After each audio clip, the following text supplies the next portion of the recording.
Վարդևանյան կմոտենաք Շնորհակալ եմ։ Պարոն Վարդևանյան, եթե կարելի է Ստեղ լավ է գործընկերներ։ Որպեսզի ամփոփենք խափանման միջոց կալանքի ընտրության հետ կապված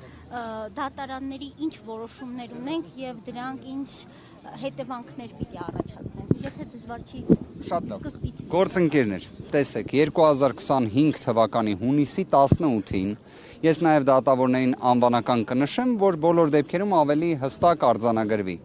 Երևան քաղաքի ընդհանրաբացության քրեական դատարանի դատավոր Կարապետյանի կողմից բացառապես մեր ձևով կմասնակցենք Մայրաթոռի պաշտպանությանը հարցազրույցի համար, կալանքը կիրառվում է Սամվել Կարապետյանի նկատմամբ 2 ամիս ժամկետով։ Դատարանը գտնում է, որ հիմքերի տեսանկյունից առկա է խոչընդոտելու ռիսկը, սա ինքնին աբսուրդ է արդեն, դրա մասին դժվար է խոսելը, բայց ինչևէ դատարանը գտել էր, որ իբրև առկա է խոչընդոտելու ռիսկ, հարցազրույցի նկատմամբ, որը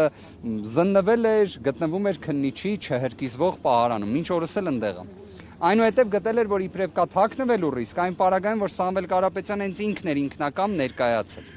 Նշված դատական ակտի դեմ ներկայացվել էր վերաքննիչ բողոք, Արմեն Դանիելյանը այն իհարկե մերժել էր եւ դրանից հետո դարձել է Վճռաբեկ դատարանի դատավոր։ Սա փաստերի քրոնոլոգիան էր։ Նշված որոշմանը հաջորդել է կրկին միջնորդության ներկայացում, որը ներկայացվեց օգոստոսի 11-ին, քննության առնվեց արդեն հակակոռուպցիոն դատարանում, քանի որ կար նոր մեղսագրված տնտեսական բնույթի մեղադրանք, եկեք իր անունը դնեմ տնտեսական բնույթի մեղադրանք համար 1։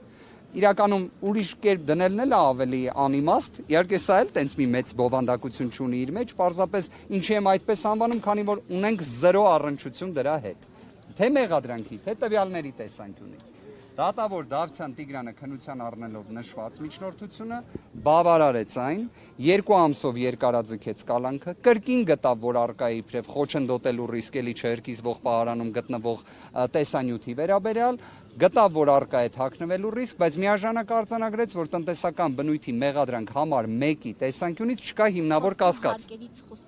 Դե բնականաբար ինչպես պետք է լինի, օրվա քննչական կոմիտեն մշտապես, եթե արձանագրում է օրինակ, որ կա հարկեր, տուրքեր չվճարելու ենթադրյալ հանցակազմ, ուրեմն ինչ կա նաև փողերի լվացում, եթե կա փողերի լվացում, ուրեմն կա հափշտակություն։ Այն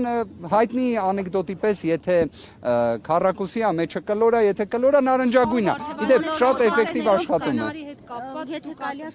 Ես մի հատ բոլոր դեպքերում զուտ այս կծիկը, որ բոլորի համար հասկանալի լինի։ Այդ որոշման դեմ ներկայացում է վերաքննիչ բողոք, վերաքննիչ դատարանը, դատավոր Մելիքսեթյանի նախագահությամբ, բայց ոչ Արմինե Մելիքսեթյանի, մերժում է 2 բողոքները։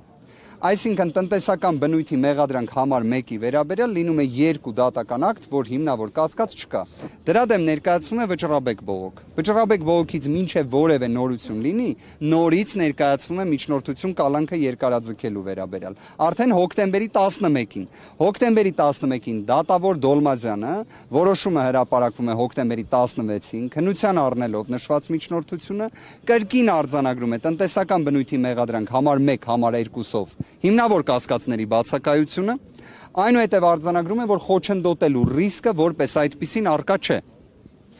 Դրա դեմ ներկայացվում է կրկին բողոքներ, ներկայացվում է մեր կողմից դատախազության կողմից։ Նոյեմբերի 13-ին դատավոր Կարեն Ամիրյանը վերաքննիչ հակակոռուպցիոն դատարանի գտնում է, որ դատավոր Դոլմազյանի կողմից տնտեսական բնույթի մեղադրանքներով հիմնավոր կասկած չհաստատելը առավել քան հիմնավոր էր։ Ինչպես նաև արձանագրում է, որ կալանքը չի կարող այլևս նույն կերպ երկարաձգվել։ Սա արձանագրել է վերաքննիչ հակակոռուպցիոն դատարանը։ Վճռաբեկ դատարանի որոշումը վերաբերում է դատավոր Դավթյանի, դատավոր Մելիքսեթյանի կողմից կայացված դատական ակտերին տնտեսական բնույթի մեղադրանք համար 1-ին, այլ կերպ ասած, այսօր 2025 թվականի նոյեմբերի 17-ին 0 իրավական հետևանք ենթադրող որոշում է։ Վարդևանյան, դուք շատ երկար էր կներեք գործընկերներ, բայց կարծում եմ շատ պարզ ներկայացրեցիք։ Պարոն Վարդևանյան, ձեր ասուլիսում մանրակրկիտ ներկայացրել եք այս process-ը, նաև ասել եք, որ միջազգային տարբեր կառույցներին դիմելու գործընթացներ կան, ասեք կոնկրետ այս փուլում ում հետ եք հասցրել զրուցել, ինչ տեսակետներ ունեք դրսից, ինչպես են գնահատում այս process-ը եւ այլն։ Կարծում եմ միայն այն, որ միջազգային մեծ հեղինակություն վայելող մի շարք իրավապաշտպաններ, փաստաբաններ իրենց հրապարակային կարծիքը ներկայացրել են, դա արդեն իսկ առավել քան խոսուն է։ Իդեպ ես վստահ եմ դուք կհիշեք Փերինչեկն ընդդեմ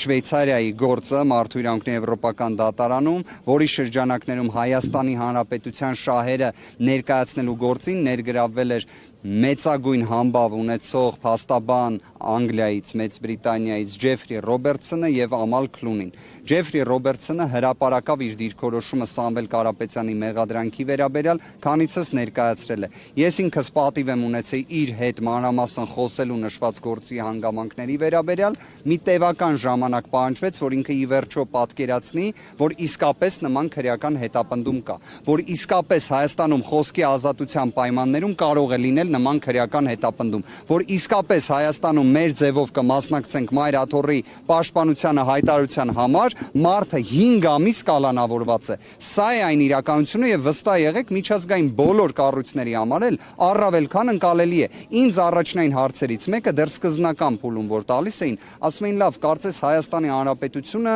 որոշակի առումով ժամանակակից երկիր է, չէ՞։ Ձեր քրեական դատավարության օրենսգրքում այլ խափանման միջոցներ բացի կալանքից չկան, որովհետև իդեպ ես քանիցս սրա մասին խոսել եմ։ Սոմալիում էլ կան այլընտրանքային խափանման միջոցներ, բայց նաև Հայաստանում կան այլընտրանքային խափանման միջոցներ։ Հիմա ո՞նց է ստացվում, որ օրինակ տնային կալանք, գրավ, վարչական հսկողություն, դրանցից ոչ մեկը չի կիրառվում Սամվել Կարապետյանի նկատմամբ արդեն 5 ամիս։ Եթե միայն այս ցուցիչը ֆիքսենք գործընկերներ, բավարար է արձանագրելու համար, որ սա աբսուրդ է, սա քաղաքական հետապնդում է եւ իդեպ սա էլ թույլ տվեք ասեմ, քանի որ շաբաթ օրը դրա մասին խոսել էինք, այսօր նոյեմբերի 17-ն է եւ այսօր Սամվել Կարապետյանի թե անձնական ազատության հարցն է քննության առարկա դառնվում, թե իր սեփականության իրավունքի հարցը արդեն իսկ դարձել է եւ հանրային ծառայությունները կարգավորող հանձնաժողովի կողմից հերթական աբսուրդային որոշումն է կայացվել, աբսուրդային, որքանով որ հասցրել եմ հետևել այս ժամանակահատվածում, վստահ եղեք, դա ի վերջո բողոքարկման ենթակա որոշում է, վստահ եմ այն բողոքարկվելու է եւ վստահ եմ այդ առումով էլ հետաքրքիր զարգացումներ կլինեն։ Պարոն Վարդանյանը քննչական կոմիտեի ղեկավար անդրադառնալով այս գործին նշում էր, որ իրենց համար հիմք միայն Սամվել Կարապետյանի մեր ձևով եկեղեցու գործերին միջամտել արտահայտությունը չի հանդիսացել, իհարկե ճակերտներ իրենք շատ չեն կարող բացել, օպերատիվ տվյալներ են ունեցել։ Այդ օպերատիվ տվյալները փողերի լվացման, հարկերը, турքերը թաքցնելուն են վերաբերում, թե այլ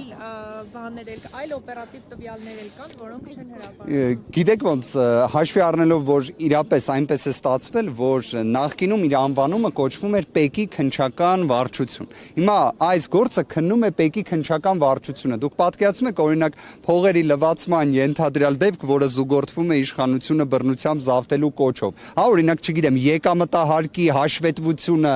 ներկայացնելու շրջանակներում մի հատ էլ կոչ է կատարում եւ այլն։ Սա ինքնին ծիծաղելի է, բայց ես կռահում եմ նաեւ թե ինչ կարող էի նկատի ունենալ պարոն Պողոսյանը, բայց առիթից օգտվելով եւս մեկ անգամ նշեմ, պատկերացրեք մեր գործով վարույթ իրականացնող մարմինը 53 քննիչներն են։ 53 քննիչներից մեկը քննչական խմբի ղեկավարն է։ Քննչական խմբի ղեկավարի կողմից առնվազն կարծում եմ թե իմ թե նաեւ ձեզային շատերի գնահատմամբ ունենք անգործություն, որովհետեւ 5 ամիս քննել մեր ձևով կմասնակցենք եկեղեցու պաշտպանությանը նախադասությունը եւ դատարան այն չուղարկելը, մեղմ ասած խոսում է նրա մասին, որ մենք կարծես թե ջանասիրության հետ խնդիր ունենք։ Հիմա մենք օրինակ պարոն Պողոսյանին, քննչական կոմիտեի նախագահ Պողոսյանին, այս գործով քննչական խմբի ղեկավար Պողոսյանին պատասխանատվության ենթարկելու, վարույթից հեռացնելու նման հարցերով միջնորդություն էինք ներկայացրել, որը ինքը հասցեագրել էր հենց այն պարոն Պողոսյանին, ում վերաբերյալ դա գրել էինք։ Նա էլ իհարկե մեզ պատասխանել էր, որ ոչ մի հիմքեր չի տենում ինքն իրեն վարույթից հեռացնելու վերաբերյալ, ինչը կարծում եմ կանխատեսելի էր։ Մի բառ մոռանանք այդ տնտեսական հանցագործությունները, ենթադրյալ այդ մեր ձևովի ժամանակ դրանց մասին խոսք չկար, բայց կային քաղաքական պրոցեսներ, իշխանություն եկեղեցի հակամարտություն, հնարավոր է որ օպերատիվ տվյալներ կան գործում, որոնք վերաբերում են Սամվել Կարապետյանի մասնակցությունը եկեղեցի իշխանություն հարաբերություններում, ինչ որ չգիտեմ։ Պաշտոնապես հայտնում եմ 5 ամիս տևող նախաքննության պայմաններում բացարձակապես նման բան գոյություն չունի։ Եվ չնայած դրան 5 ամիս է Սամվել Կարապետյանը գտնվում է կալանքի պայմաններում։ Այսինքն նայեք, առնվազն երկու հիմա ավելի շատ գործեր կան հոգևորականների նկատմամբ, դուք պաշտոնապես հայտարարում եք, որ Սամվել Կարապետյան, օրինակ Միքայել Աջապահյանի, Բագրատ arczepiskopos Գալստանյանի, ամենայն հայոց կաթողիկոսի հետ որևէ ինչ-որ ենթադրյալ հանցագործության վերաբերյալ օպերատիվ խոսակցություն չի ունեցել, այս օպերատիվ տվյալներ։ Բացարձակապես։ Մենք մեր ձևով հասկանանք, այդ ինչ ունեին ավել։ Ես եկեք հետևյալը ասեմ։ Քննչական կոմիտեն ունի տվյալ, ներողություն եմ խնդրում, որ սա բացահայտում եմ, ի վերջո նախաքննական գաղտնիքը այդ մասով ավարտված է, բայց Հայաստանի Հանրապետությունում այո, մեկ խցում գտնվող Միքայել Սրբազանին եւ Բագրատ Սրբազանին գաղտնալսել են։ Սա իսկապես աննախադեպ երևույթ է, բայց բոլոր դեպքերում դա հիշատակ է։ Իրենք խցում գտնվելու շրջանակներում ունեցել են խոսակցություն։ Այդ խոսակցությունից պարզ է դառնում, որ իրենցից ոչ մեկ երբևէ որևէ ձևով հաղորդակցում Սամվել Կարապետյանի հետ չի ունեցել։ Այդ տվյալը հասու է քննչական կոմիտեին, այո, հասու է։ Արդյոք դրան որևէ տրամաբանական գործողություն հաջորդել է։ Ոչ։ Ինչ է նշանակում մեր ձևով կմասնակցենք եկեղեցու պաշտպանությանը քննչական կոմիտեի համար։ Ես չեմ հասկանում։ Ես չեմ հասկանում շուրջ 5 ամիս։ Ես չեմ հասկանում ինչ են այդ ամենում տեսնում դատավորները 5 ամիս։ Ես դա չեմ կարողանում հասկանալ։ Բայց միտեղ որ փորձում եմ ինչ-որ մի հուշում գտնել, փորձում եմ միշտ Facebook-ով ընթերցել 2025 թվականի հունիսի 17-ի հայտնի գրառումները գործադիր իշխանության ղեկավարի կողմից, որտեղ կար սպառնալիք, որտեղ կար պետության համը բերանին զգալու խոստում, որտեղ կար հաշվեհարդարի խոստում։ Հիմա միգուցե քննչական կոմիտեի նախագահ ուղղակի չի ուզում այդ ամենը ասի,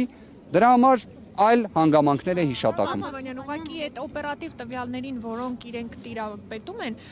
այդուհանդերձ պիտի դատարանում քննության առարկա դառնա, դուք դրանց պիտի տիրապետեք, դրանց Դե եթե ես ձեզ ասում եմ, որ դրա վերաբերյալ հասկանալ իրականում քննչական կոմիտեի ղեկավարը բարձրաստիճան պաշտոնյան, երբ ասում են, որ օպերատիվ տվյալների են տիրապետել։ Հիմա եթե ոչ մի բան չկա, քննիչներ 53 հոգուց բաղկացած քննչական խումբը որևէ օպերատիվ տվյալ չի բացահայտել, չկան գործի նյութեր։ Ես եկեք հետևյալը առաջարկեմ, Սամվել Կարապետյանի վերաբերյալ օպերատիվ որևէ տվյալ առկա չէ։ Առաջին պաշտոնական դիրքորոշումս։ Երկրորդը եկեք նույնիսկ խնդրանք ներկայացնեմ։ Դիմեք քննչական կոմիտեի նախագահին հորդորով, որ նախաքննական գաղտնիքի սահմանափակումը թող վերացնի։ Թող ցուցում տա վարույթ իրականացնող մարմին քննիչ Սպարտակ Պողոսյանին, թող վերացնեն նախաքննական գաղտնիքը։ Մենք այսօր դատական նիստի սկզբում խնդրեցինք դատարանին, որ դատական նիստը անցկացվի դռնբացության կարգով։ Ով առարկեց դրա դեմ, քննիչը եւ դատախազը։ Հիմա ձեր հարցադրումները խնդրում եմ ուղղել իրենց, մենք մեծ սիրով պատրաստ ենք ամբողջ վարույթ իրականացնող մարմինը 53 քննիչներից բաղկացած քննչական խմբի ղեկավարը հանդիսանում է Սպարտակը Պողոսյան, այո, նիստին ներկա է, բայց 53 քննիչները ներկա չեն, դատախազը պարոն Դալաքյանն է։ Շնորհակալ եմ, մենք գնացինք նիստի, ես կվերադառնամ խոստանում եմ։ Լավ։ Հիմա դուք որ ասում եք քաղաքական գործունեության վստահության Սամվել Կարապետյանը